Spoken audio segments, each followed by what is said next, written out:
नमस्कार, आप देख रहे हैं वीओ न्यूज पावर्ड बाय विनय उजाला। आइए नजर डालते हैं 16 जुलाई 2024 की प्रमुख खबरों पर।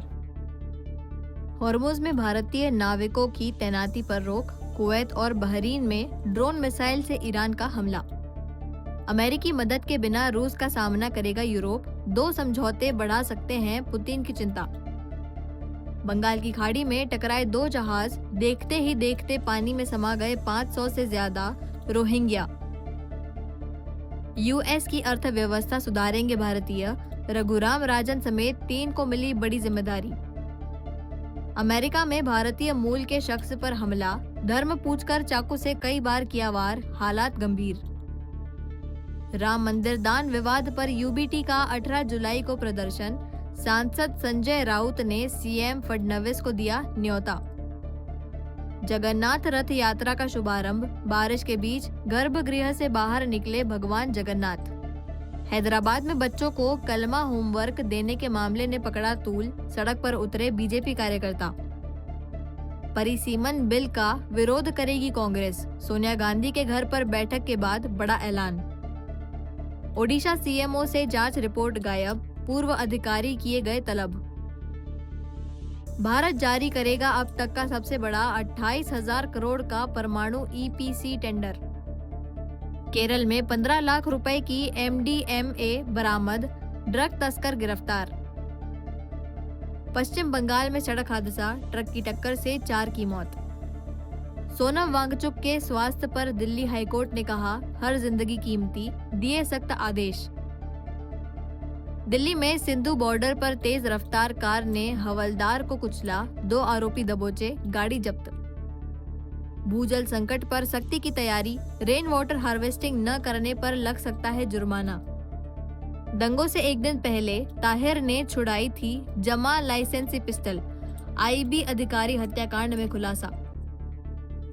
एमपी में देश की सबसे बड़ी जल सुरंग तैयार, बदलेगी विंध्य की तस्वीर, बंजर खेतों में पहुंचेगा नर्मदा का जल। एमपी में मॉनसून की रफ्तार थमी, 35 जिलों में बारिश का घाटा, 19 जुलाई से फिर बदलेगा मौसम। सड़क पर गंदगी फैलाने वाले सरकारी विभागों पर सख्त हुआ निगम, नोटिस जारी कर जल्द होगी कार्रवाई की शुरुआत। इंदौर से अबू धाबी की पहली सीधी अंतर्राष्ट्रीय उड़ान शुरू हुई। मुख्यमंत्री डॉक्टर मोहन यादव ने सेवा का शुभारंभ किया। यह उड़ान सप्ताह में 4 दिन चलेगी और यात्रा समय घटाएगी। मध्य प्रदेश ने अंतर्राष्ट्रीय विमानन क्षेत्र में नई शुरुआत करते हुए इंदौर से अबू धाबी के लिए पहली सीधी अंतर्राष्ट्रीय उड़ान सेवा शुरू कर दी है। मुख्यमंत्री डॉक्टर मोहन यादव ने देवी अहिल्याबाई होलकर अंतर्राष्ट्रीय एयरपोर्ट से फ्लाइट को हरी झंडी दिखाई। यह सेवा सप्ताह में 4 दिन संचालित होगी और अब इंदौर से अबू धाबी की यात्रा करीब 3 घंटे 15 मिनट में पूरी होगी। मुख्यमंत्री ने कहा कि यह उड़ान व्यापार, पर्यटन, निवेश और दोनों देशों के संबंधों को नई मजबूती देगी। सरकार नई विमानन नीति के तहत इस रूट के लिए वायबिलिटी गैप फंडिंग भी दे रही है, जिससे यात्रियों पर किराए का बोझ कम होगा। विमानन परिवहन नीति 2025 के परिप्रेक्ष्य में मध्य प्रदेश सरकार ने एक लंबी छलांग लगाई। आज हमारे अपने राज्य में चलाते हुए राज्य से बाकी राज्यों के साथ और आज अंतर्राष्ट्रीय उड़ान की दृष्टि से हमारी परिवहन नीति के बलबूते पर भारत से, मध्य प्रदेश से अबू धाबी की नई अंतर्राष्ट्रीय उड़ान प्रारंभ हुई है। ये माननीय प्रधानमंत्री के आशीर्वाद से मध्य प्रदेश की सबसे तेज गति से चलने वाली योजना का एक बड़ा हिस्सा है, जिसमें अंतर्राष्ट्रीय उड़ान के लिए सरकार के माध्यम से हमारी योजना से ये विमान उड़ाए जा रहे हैं, जो यात्रियों को भी आवागमन की सुविधा देंगे, उनके आधे समय की बचत करेंगे और आर्थिक रूप से भी हम अपने राज्य के अंदर व्यापार व्यवसाय को बढ़ाने के लिए इसमें इसका खर्च वहन करने के लिए आगे बढ़ रहे हैं। आइए, मध्य प्रदेश सब बहुत तेज गति से आगे बढ़ रहा है और खास करके एविएशन के क्षेत्र में हमारी heli services, inter services, intra services और इंटरनेशनल सर्विसेज भी। इंदौर किसान कार्यक्रम में मुख्यमंत्री डॉक्टर मोहन यादव ने दिन में बिजली, सिंचाई विस्तार, नई मंडी, किसानों के मुआवजे, पशुपालन और फूड प्रोसेसिंग को बढ़ावा देने की घोषणाएं की। इंदौर के लक्ष्मीबाई अनाज मंडी में आयोजित किसान कल्याण कार्यक्रम में मुख्यमंत्री डॉक्टर मोहन यादव ने किसानों के लिए कई अहम घोषणाएं की। उन्होंने किसानों को दिन में बिजली देने, सिंचाई का दायरा बढ़ाने, फूड प्रोसेसिंग और पशुपालन को बढ़ावा देने की बात कही। मुख्यमंत्री ने लक्ष्मीबाई अनाज मंडी को नई जगह स्थानांतरित करने, मंडी परिसर में रानी लक्ष्मीबाई की प्रतिमा स्थापित करने और विस्थापित परिवारों को वैकल्पिक आवास उपलब्ध कराने की घोषणा की। साथ ही नील गायों से फसलों की सुरक्षा के लिए विशेष योजना और भूमि अधिग्रहण पर किसानों को 4 गुना तक मुआवजा देने की बात भी कही। करने के लिए एक बड़ा बीड़ा उठाया हमारे मित्र कपिल यादव और उनकी पूरी टीम ने, और किसान कल्याण के साथ किसानों के अलग अलग विभागों उन सबको जोड़ करके, चाहे हमारा उद्यानिकी विभाग हो, कृषि विभाग हो, हमारे एमएसएमई, लघु कृषि हो, सभी प्रकार के विभागों को साथ जोड़ते हुए जब हमने किसान कल्याण वर्ष मनाने की घोषणा की तो 16 अलग अलग विभागों को जोड़ करके इस पूरे विभागों का एक समुच्चय बनाया, और इस आधार पर हमने निर्णय किया कि सरकार के माध्यम से हमारे किसान भाई बहनों की अपनी आय बढ़ाने के लिए, उनका समग्र संपूर्ण विकास के लिए एक साथ समग्र कल्पना करके आगे बढ़ने की आवश्यकता है। मैं माननीय प्रधानमंत्री जी का धन्यवाद अदा करूंगा, श्रीमान नरेंद्र मोदी जी का जोरदार ताली बजाकर अभिनंदन करें, जिनके संकल्प के कारण से आज किसान कल्याण वर्ष की हम अगर बात कर रहे हैं तो उन्होंने कहा कि देश की उन्नति अगर करना है तो देश की उन्नति में हमको चारों वर्ग से सारा देश समेट सकते हैं। 4 वर्ग कौन से? उसमें महिला, युवा, किसान और गरीब, ये चारों वर्ग अगर जोड़ दे तो अपने आप सबका भला हो जाता है।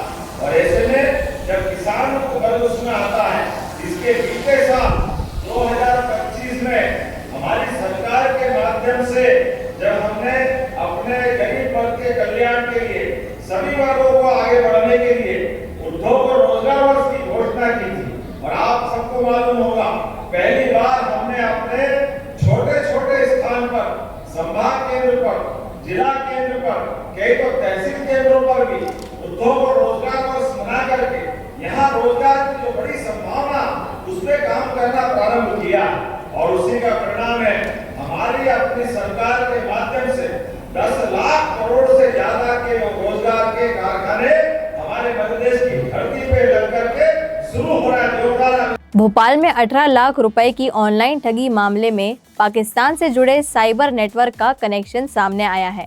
पुलिस गिरोह के अन्य सदस्यों और पीड़ितों की जांच कर रही है। राजधानी भोपाल में ऑनलाइन ठगी के एक मामले में पाकिस्तान से जुड़े साइबर नेटवर्क का कनेक्शन सामने आया है। पुलिस के अनुसार डेटिंग ऐप पर एक युवती ने युवक को प्यार का झांसा देकर पहले ऑनलाइन निवेश में मुनाफा दिखाया और फिर अलग अलग बहानों से करीब 18 लाख रुपए ठग लिए। जांच में पता चला कि खुद को मुंबई निवासी बताने वाली युवती का संबंध पाकिस्तान स्थित साइबर नेटवर्क से था। कोतवाली थाना पुलिस ने मामला दर्ज कर जांच शुरू कर दी है। पुलिस अब यह भी पता लगा रही है कि इस गिरोह ने और कितने लोगों को अपना शिकार बनाया है। अंतर्गत एक फरियादी ने साइबर फ्रॉड की शिकायत की थी, जिसमें उसका कहना है कि इन्वेस्टमेंट का पहले लालच दिया गया और उसमें एक लड़की के द्वारा उनको ऑफ़र आया ऑनलाइन, तो उन्होंने इन्वेस्ट किया और लगभग 1.5 लाख रुपए से शुरुआत की।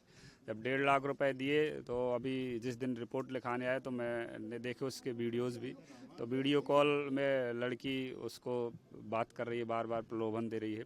तो उसका चूँकि जो आईडी थी उसकी शर्मा के नाम से थी, अनिका शर्मा के नाम से, और मुंबई बता रही थी लोकेशन, लेकिन अभी उसकी जांच चल रही है और ऐसा ज्ञात हुआ कि वो इंडिया से बाहर का नंबर है, भारत के बाहर का उससे लिंक है। तो उसकी हम लोग साइबर फ्रॉड है, और साइबर फ्रॉड इसके पहले भी कहीं नाइजीरिया और मलेशिया, म्यांमार, अलग अलग जगहों से भी होते हैं। साइबर फ्रॉड की कोई लिमिट नहीं है, इसलिए हम लोग लोगों को जागरूक करते हैं। जो सेफ क्लिक अभियान अभी हमारा समाप्त हुआ, उसका उद्देश्य यही है कि आप कोई भी चीज़ क्लिक करें, किसी भी इन्वेस्टमेंट में हो, किसी भी लिंक में हो, और किसी भी जो डेटिंग ऐप है, आजकल लोग ऑनलाइन डेटिंग करते हैं, लड़कियां देखती हैं सुंदर सी, और कई बार लड़की नहीं निकलती, उसमें करिया भूत निकलता है जब जांच करती है पुलिस।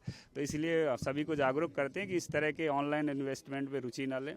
आप लोग अगर सही जगह क्लिक करेंगे, सही तरीके से मोबाइल का ऑनलाइन का उपयोग करेंगे तो सुरक्षित रहेंगे। सर, कैसे इनकी मुलाकात हुई? क्या कोई डेटिंग ऐप से हुई थी या डायरेक्ट इनकी आपस में चर्चा कैसे हुई? महिलाओं ये इनकी अभी मुलाकात तो हुई ही नहीं है, सिर्फ ऑनलाइन ही है जो भी है इनका, और ऑनलाइन में ही इनने लाखों रुपए अपने डुबो दिए हैं। अब हम लोग इन्वेस्टिगेट कर रहे हैं, उसकी पूरी जानकारी निकाल रहे हैं, फैक्ट। इसके बाद जो भी तथ्य आएगा उसके अनुसार कार्रवाई करेंगे। कनेक्शन की लगातार बात आ रही है, अभी फैक्ट नहीं निकल गया है, लेकिन वो इंडिया से बाहर है और हो सकता है पाकिस्तान कनेक्शन भी होगा। उसको जैसे ही हमारे पास फैक्ट आएंगे तो उसको आगे कार्रवाई करेंगे। कितना अमाउंट गया है सर? अमाउंट उसका शुरुआत 1.5 लाख से हुई थी, और अभी पूरा उसका डेटा हम लोग ले रहे हैं बैंक से, डिटेल पूरा जितना भी है, तो वो मतलब लाखों में ज़्यादा अमाउंट है, उसको पूरा इन्वेस्टिगेट कर रहे हैं। भारतीय महिला क्रिकेटर क्रांति गौड़ ने भोपाल में मध्य प्रदेश पुलिस के नशे से दूरी अभियान में हिस्सा लेकर युवाओं से नशे से दूर रहने की अपील की। भारतीय महिला क्रिकेट टीम की खिलाड़ी क्रांति गौड़ भोपाल पुलिस कमिश्नर कार्यालय पहुंची, जहां उन्होंने मध्य प्रदेश पुलिस के नशे से दूरी अभियान में भाग लिया। इस दौरान पुलिस कमिश्नर संजय कुमार सहित वरिष्ठ अधिकारी मौजूद रहे। क्रांति गौड़ ने युवाओं से नशे से दूर रहने की अपील करते हुए कहा कि नशा न सिर्फ व्यक्ति बल्कि पूरे परिवार के लिए परेशानी का कारण बनता है। उन्होंने पुलिस के इस जागरूकता अभियान की सराहना की। वहीं लॉर्ड्स टेस्ट में इंग्लैंड के खिलाफ मिली जीत पर उन्होंने कहा कि यह पूरे देश के लिए गर्व का क्षण था और उम्मीद है कि भारतीय महिला टीम आगे भी शानदार प्रदर्शन करेगी। हो गया ये नशे का तो मैम, नशे से दूरी है जरूरी अभियान की शुरुआत हो चुकी है मध्य प्रदेश में। आप कैसा देख रहे हैं, क्योंकि आज पहली बार में कुछ देखा जाए, ये जो आने वाले जो बच्चे हैं, ये भी देखा जाए स्पोर्ट्स में काफ़ी सारी चीज़ों में बच्चे आगे जा रहे हैं। देन मैंने काफ़ी सारी चीज़ें देखी हैं जो जिनके पेरेंट्स या जो भी आसपास के लोग ये जो नशा करते हैं, क्योंकि उससे उनको भी प्रॉब्लम है। देन उनके बच्चों का भी फ्यूचर इसमें, क्योंकि नशे से वो भी स्वस्थ नहीं है। देन उनके बच्चे उनके साथ रहते हैं, उनके फैमिली मेम्बर्स, तो ये चीज़ें क्या है, ये देख के लोग जब सीखते हैं तो उससे ऑफकोर्स ये चीज़ें वैसे देखा जाए नशा ठीक तो नहीं है, बट उनके लिए देन उनके बच्चों के फ्यूचर्स के लिए तो मैं बस इतना ही बोलना चाहूँगी कि जितना हो सके उतना नशे से दूर रहें। और क्योंकि पुलिस भी इसमें पुलिस परिवार है जो, वो भी काफ़ी मेहनत कर रहा है इसमें, तो मैं बस यही चाहूँगी कि नशे से दूर रहें। 18 जुलाई की कैबिनेट बैठक में मध्य प्रदेश सरकार यूसीसी मसौदे को मंजूरी दे सकती है। मंत्री विश्वास सारंग ने कहा कि सरकार विधानसभा में हर मुद्दे पर चर्चा के लिए तैयार है। मध्य प्रदेश सरकार की 18 जुलाई को जगदीशपुर में होने वाली कैबिनेट बैठक में समान नागरिक संहिता यूसीसी के मसौदे को मंजूरी मिल सकती है। मंत्री विश्वास सारंग ने कहा कि एक देश एक कानून समय की जरूरत है और मध्य प्रदेश इसके लिए पूरी तरह तैयार है। उन्होंने कहा कि ऐतिहासिक स्थल जगदीशपुर में बैठक आयोजित करना भी विशेष महत्व रखता है। विधानसभा सत्र को लेकर सारंग ने कांग्रेस से जनता के मुद्दों पर सकारात्मक चर्चा करने की अपील की और कहा कि सरकार हर सवाल का जवाब देने के लिए तैयार है। देखिए, यूसीसी वर्तमान और भविष्य के लिए बहुत आवश्यक है। एक देश में एक रूपता, एक कानून, ये बहुत आवश्यक है और इसलिए यूसीसी बाकी राज्यों में भी पारित हुआ है। मध्य प्रदेश भी इसकी पूरी तैयारी में है और माननीय मुख्यमंत्री जी ने निर्णय लिया है कि इस बार की यूसीसी से संबंधित जो कैबिनेट की बैठक है वो बहुत ही ऐतिहासिक हमारा स्थल भोपाल के पास जो जगदीशपुर है वहाँ पर आयोजित की जाएगी। हाँ, प्रशासन के अधिकारी गए थे और ये बहुत प्रसन्नता की बात है कि ऐसी ऐतिहासिक स्थल जो कि हमारे इतिहास से जुड़ी हूँ उस जगह पर जब इस तरह की बैठक होती है तो निश्चित रूप से उसका महत्व होता है। ऐसे ही खास खबरों के लिए बने रहिए हमारे साथ वीयू न्यूज़ पर, पावर्ड बाय विनय उजाला।